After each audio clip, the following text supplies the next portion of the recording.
Hi, welcome to month 2 of the 2024 Stash Builder collaboration.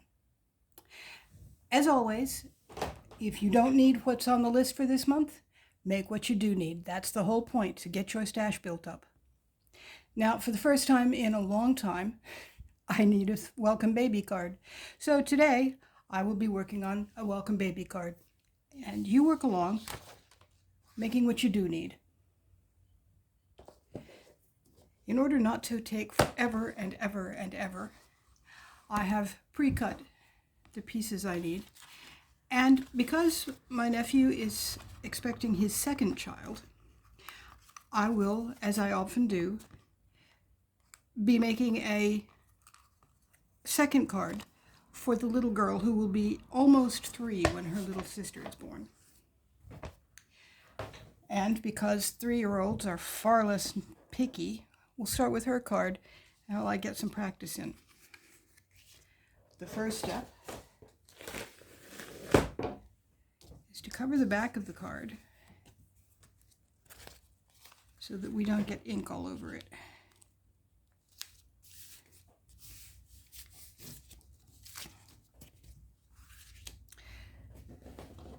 The second step is to put ink on the front of the card. Now, I'm not entirely sure whether I want to put the dark ink on the background and the light ink. Yeah, that's what we'll do. The light ink on the oval. So here we go. I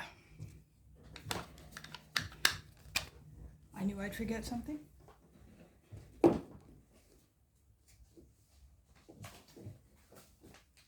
Here we go. Something I can toss out of the way rather than getting ink all over the place. Don't you always do that? Maybe you're not.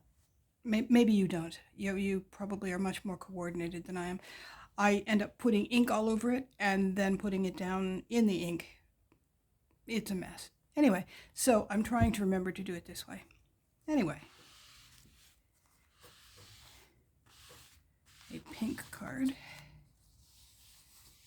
Tape is also kind of useful for something to hang on to so you don't get your fingers all inky, although it's not foolproof.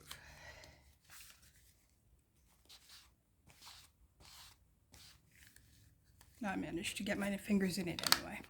Anyway, first done. Now we'll open it to a clean sheet so we don't get it dark ink all over everything. The junk mail that comes, infinitely useful. I get it all inky and then I throw it away.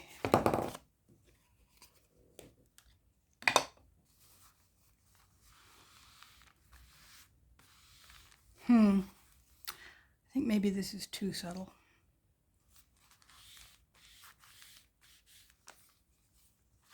Yeah. Let me see what else I've got.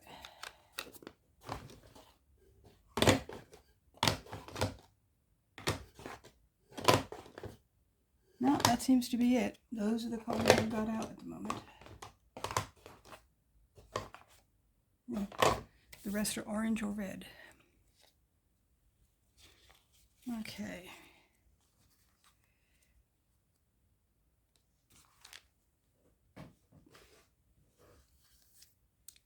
So, the next step is to glue this down. Oh no, the next step is to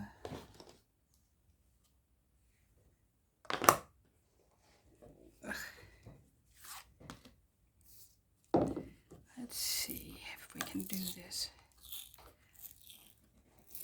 Wood-mounted stamps were absolutely amazing in their day.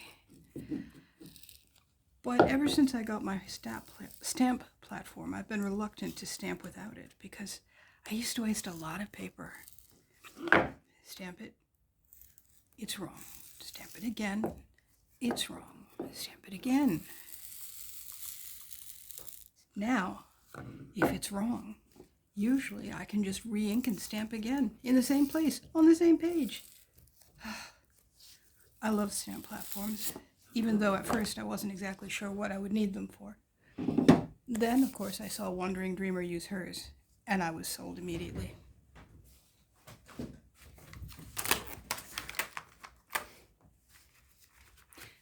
You probably hear the springing in the background. That's me taking the rubber bands off from the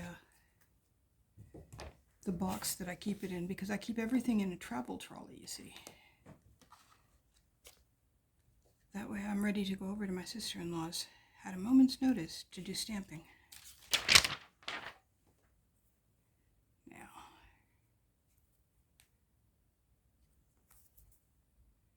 let's see if I can do this.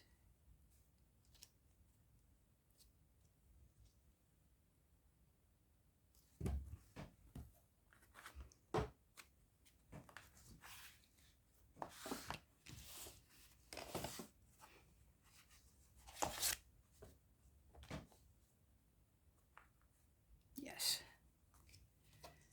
Now I'll turn it around. And I think I will do pink and purple for the little girl.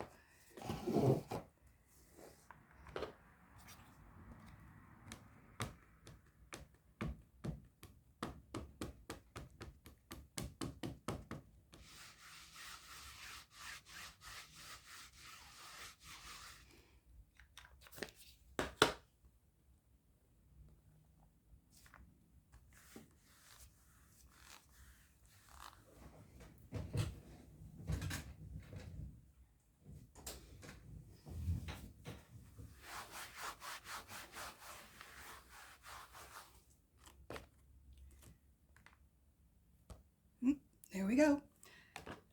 Do it again, because that's how it works best.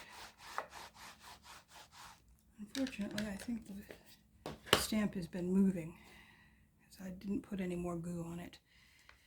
And it's only what was holding it to the wood that's holding it to the stamp platform, so we shall see. What does I say? 3-year-olds are not terribly picky.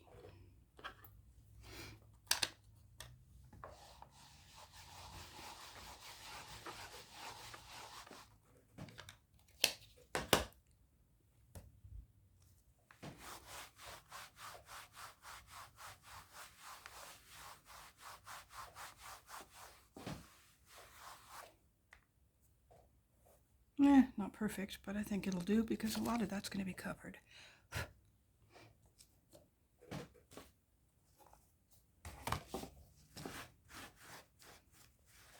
think I probably will not want to do purple for the parents.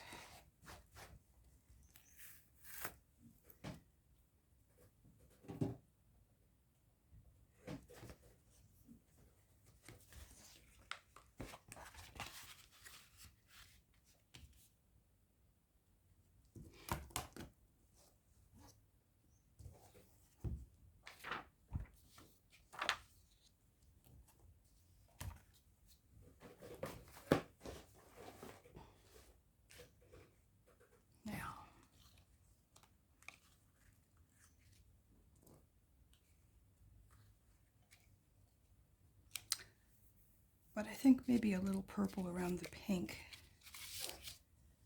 will be a good thing.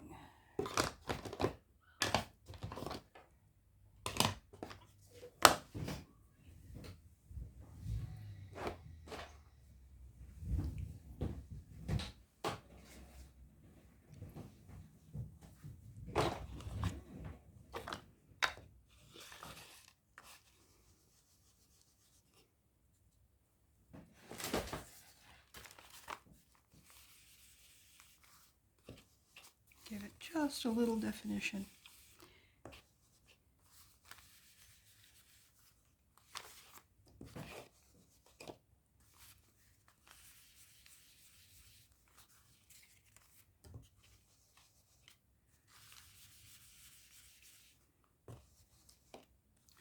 I'm getting this done at the last minute, as always the case. But this time, my excuse is lack of self-control. As many autistic people do, I get myself an obsession. And my current obsession is a book that I'm making for my grandson who has voiced an interest in family stories and family history. I now have an almost 200-page book listing the ancestors of which we know anything, which, as you might guess, is turning out to be quite a lot.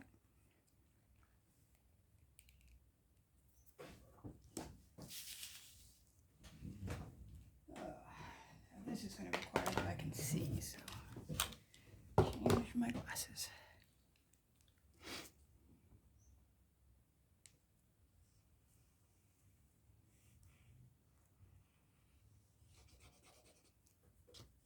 This is my trick for traveling as well. I cut everything out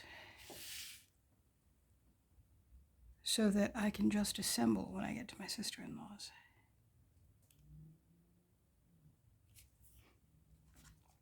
Now,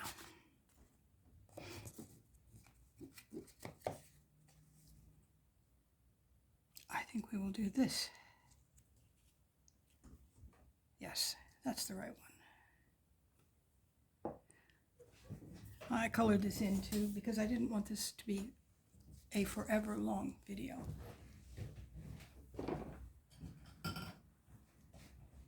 And then, of course, I sat down without assembling everything so I could get started quickly.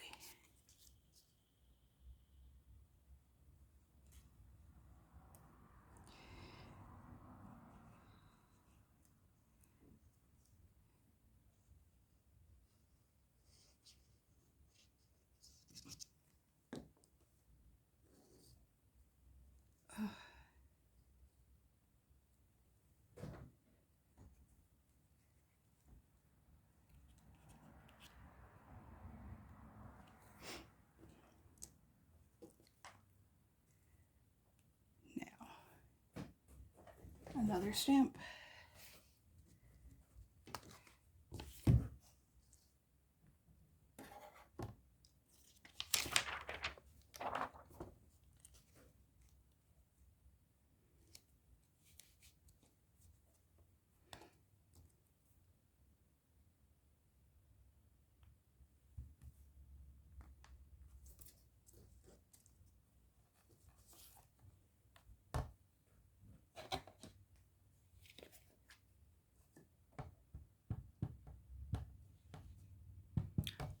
I'm not entirely sure, but I think I may need to buy a re-inker for my Wilted Violet. It was my first purple, and therefore it is a very overused purple. Yep, we'll switch to black.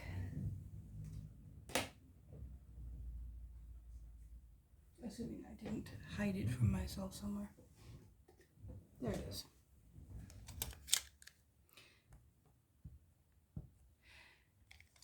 And my very first VersaFine, which it's got to be 20 years old now, and it's still going strong. That was in the days before they had a Claire, and when they had this really obnoxious flip lid. I suppose it has the advantage that I don't lose the lid, but I do stick my thumb in the ink a fair deal.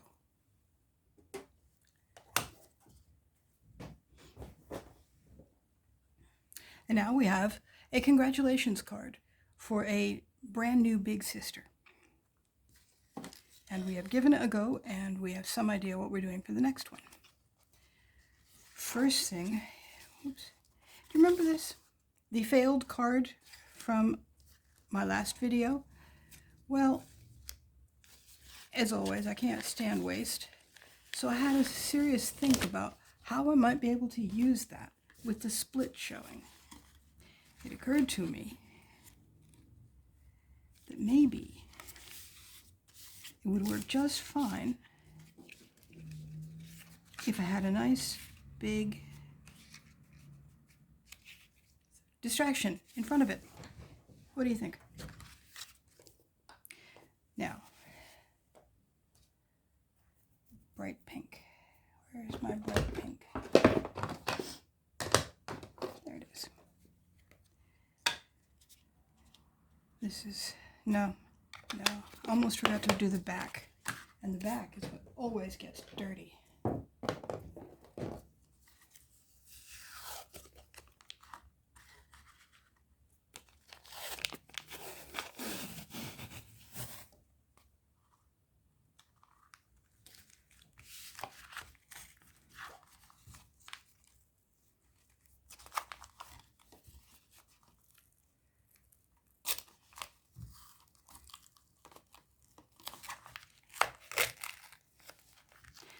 My mother's family is super into genealogy, in part because my mother's mother died when my mother was 7, and her dying wish was that her family stay together as a family as she gave birth to her 11th child. A reasonable concern, because many families broke up once a parent died, especially in the early part of the 19th century, or 20th century, 1900s. So her oldest children worked very hard to keep the family together and to make sure that the family stories stayed alive for the youngest children, who were, well, newborn, because she died in giving birth, and 4 and 7, and really had relatively few memories of their mother. So every year, after the children were grown, they threw big family reunions at which the family stories were discussed in great detail every year. And then in 1996, the baby of the family took on the project of recording all those family history stories. And she published a magazine until 2015, I think. All the stories gathered in one place. And they are, of course, a massive source for me for the, I did it again. Let's see if we can avoid getting this ink all over everything. Anyway, so they were a major resource for me in telling my mother's family's side of the story to my grandson. But I discovered that while the stories about the people that my mother's siblings knew, their father, their mother, their grandfather, their grandmother, when you get out to my grandfather's grandfather, the notes about him are just that, notes. Pages and pages of notes that don't hold together as a story. So it's turning out to be a bit, maybe a bit more work than I had originally thought. But it's been fun, because through seeing pictures, he's always fascinated me. He has a devilish smile and the most amazing Civil War beard. And so that is his story that I get to work with. Well, let's just say it doesn't disappoint me that it's his story. Although there's probably others, like back beyond him, that's probably the same situation. But I'm having a wonderful, wonderful time. And that's why it is almost time to start supper. And I'm just now sitting down to do this.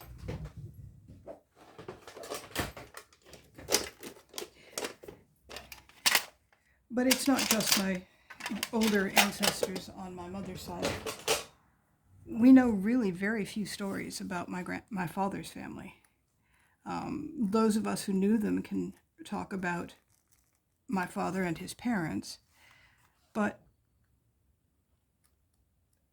we don't have anything written down about his father and his grandfather, and as is often the case in genealogy, we know even less about the women in the family. Except, an interesting story is that my grandfather's father, his name is Michael, seems to have had a very difficult and demanding, shall we say dominating, difficult is not a very nice way to describe an ancestor, but a very dominating mother.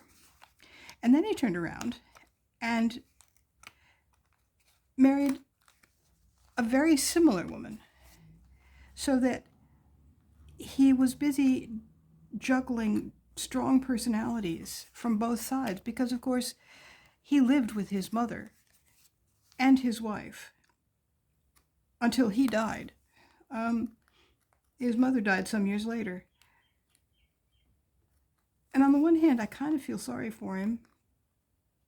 But on the other hand, you don't choose your mother, but presumably you do choose your wife. So maybe he was more comfortable with other people running the show. I don't know. But Michael seems to be where the looks, the family look comes from. He's slender, not terribly tall, dark hair, seems to have blue eyes, and my grandfather and my father both had black hair and blue eyes, so, and a similar long, narrow face. So Michael intrigues me, and he is the one ancestor that we actually have a formal, the ancestor on my dad's side, that we actually have a formal portrait sitting for. So we're not entirely sure what Grandpa looked like when he was a young man, but we have a good picture of his father. Life is funny, isn't it? It's very likely that there are older pictures of my grandfather, but they disappeared after my uncle died. He was living alone in the house, and when he died, many of the contents of the house just disappeared, and nobody knows for sure where they went, but there are, of course, suspicions, and I've heard rumors, but, you know, I just hope that whoever took them cherishes them, because that's the most important thing, isn't it?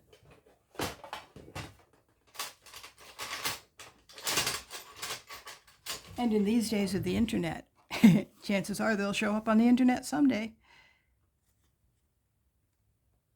Ugh.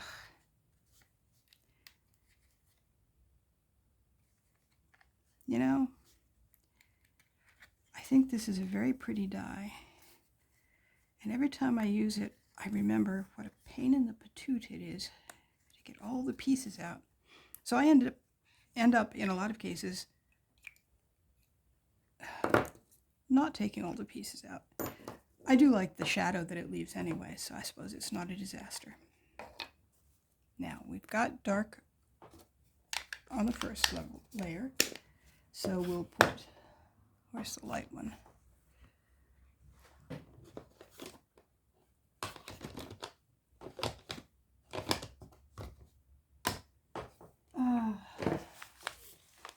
It was right here. I used it. I know it was right here.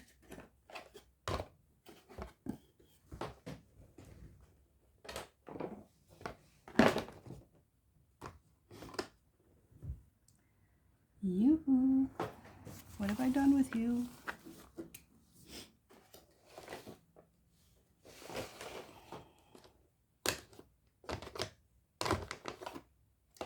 Well, perhaps. There it is. How it got buried, I don't know. But it got buried. So we'll put spun sugar on the inside layer.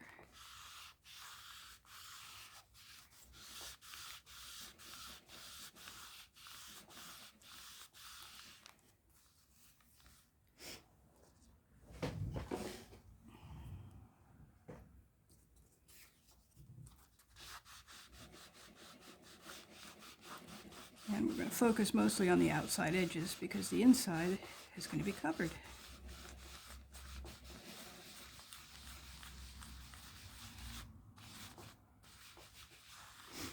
Yeah, I guess it's true. I really do like the light shadow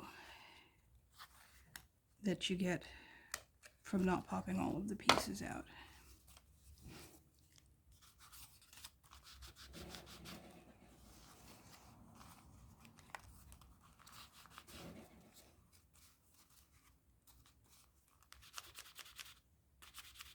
Okay.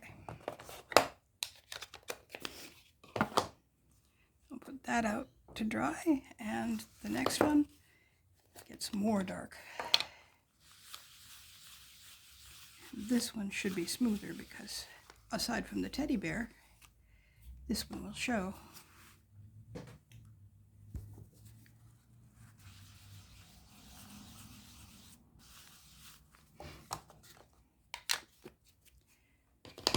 And we'll put this one over here to dry.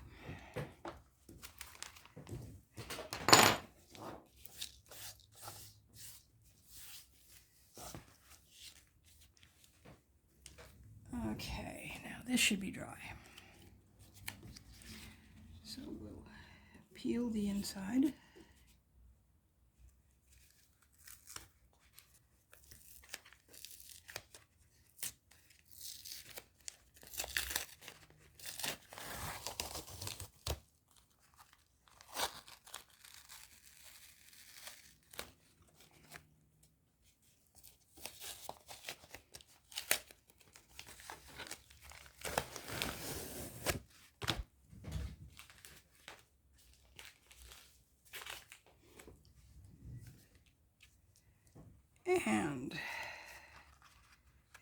perfectly dry, but it's closer.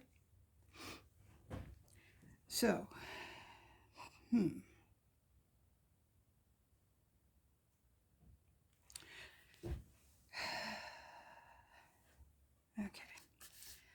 I guess I'll go with glue because I don't trust the tape to hold.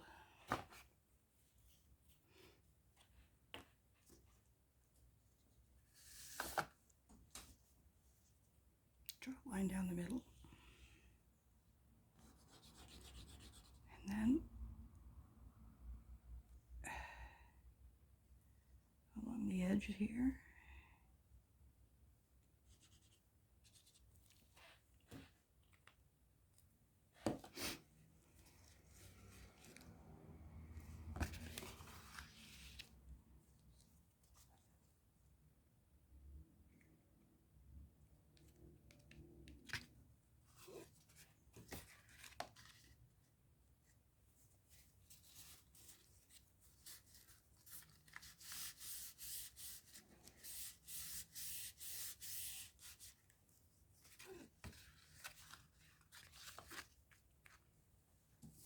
And this one isn't quite dry, but maybe close enough.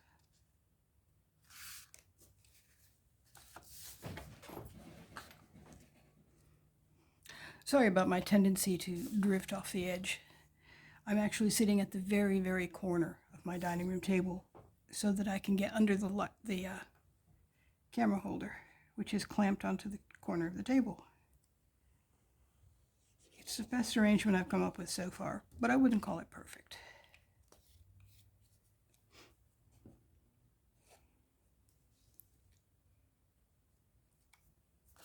Now,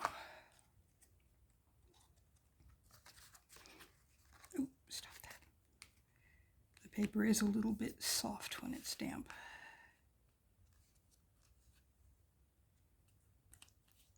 There.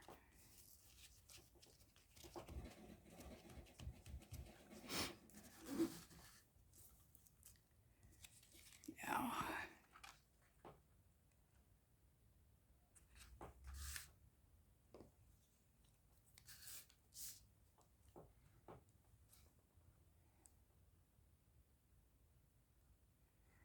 but at least I have figured out how to check whether I'm on screen, so I may get off screen just as often, but I should end up coming back fairly quickly as soon as I notice.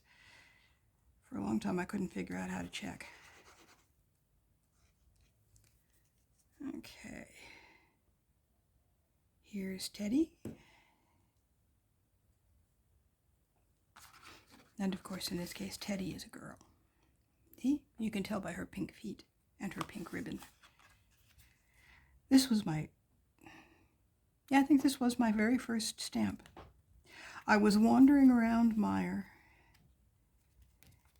and I was always attracted to the rubber stamps, although I couldn't figure out what I could possibly do with them, because, I mean, how many times could you use the same image over and over again? Little did I know. And one day, I picked it up. It was just so cute. I had to have it. And it has become one of my classics for baby cards. It's just as cute. And now I know a million ways to use stamps. Okay, now I have a welcome baby. And I have a congratulations. And I don't know, do I want to use them both? Do I want to use one? I haven't decided yet. So I'm going to try them. Audition them, I believe that's called. I'm going to audition them. These are the Paper Rose pre-printed greetings. I don't actually have a really great welcome baby or congratulations stamp.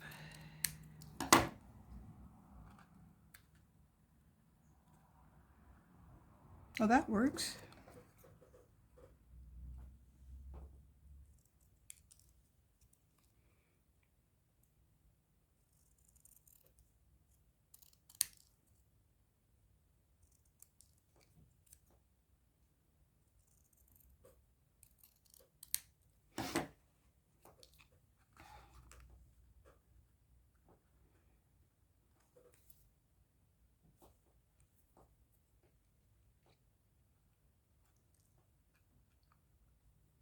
It's a bit redundant, but I think I might use both. Because why not?